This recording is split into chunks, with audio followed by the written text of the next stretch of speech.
Assalamualaikum warahmatullahi wabarakatuh. Perkenalkan, nama saya Tri Aditya Ardiansah dari semester 2A. Di sini saya akan mereview materi yang sudah diberikan oleh dosen Ibu Profesor Dr. Hajah Heni Nuraini SHMH dan Bapak Dr. M. Rendi Aridayandi SHMH, yaitu tentang sumber hukum pidana, pembagian kitab undang-undang hukum pidana atau KUHP, dan berlakunya hukum pidana. Yang pertama yaitu sumber hukum pidana. Sumber hukum pidana bersumber pada 4 sumber, yaitu yang pertama KUHP atau WVSNI, mulai berlaku pada tanggal 1 Januari tahun 1918.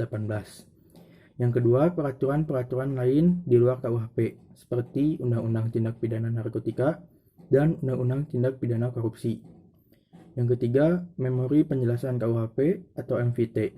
Dan yang keempat, hukum pidana adat atau hukum pidana tidak tertulis. Yang kedua, pembagian kitab undang-undang hukum pidana atau KUHP terbagi menjadi dua bagian. Yang pertama, bagian yang bersifat umum, berlaku untuk seluruh lapangan hukum pidana, baik yang terdapat dalam KUHP maupun di luar KUHP. Diatur dalam buku 1 yaitu pasal 1 sampai 103.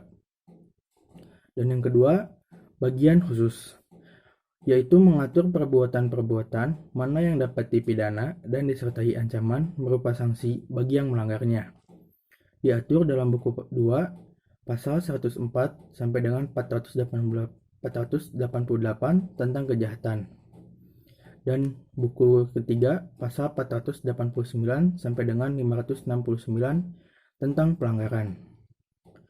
Yang ketiga, berlakunya hukum pidana terbagi menjadi dua bagian, yaitu yang pertama menurut waktu atau locus temporis, didasarkan pada asas legalitas.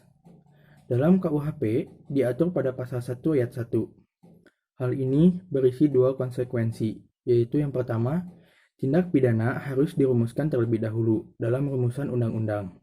Yang kedua, peraturan harus ada sebelumnya terjadinya tindak pidana. Yang kedua, menurut tempat atau locus delicti.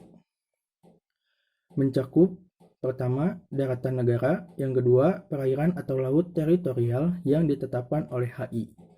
Yang ketiga, udara di atas wilayah negara. Berdasarkan hal tersebut, berlaku beberapa asas, yaitu yang pertama, asas teritorial, yang kedua, asas personal, yang ketiga, asas perlindungan atau nasional pasif.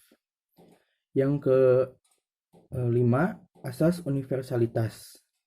Dan yang terakhir, ekstradisi atau penyerahan atau bantuan hukum yang bersifat internasional. Demikian yang bisa saya sampaikan mengenai penyampaian materi. Mohon maaf bila ada kekurangan dan kesalahan. Billahi taufiq wal hidayah. Wassalamualaikum warahmatullahi wabarakatuh.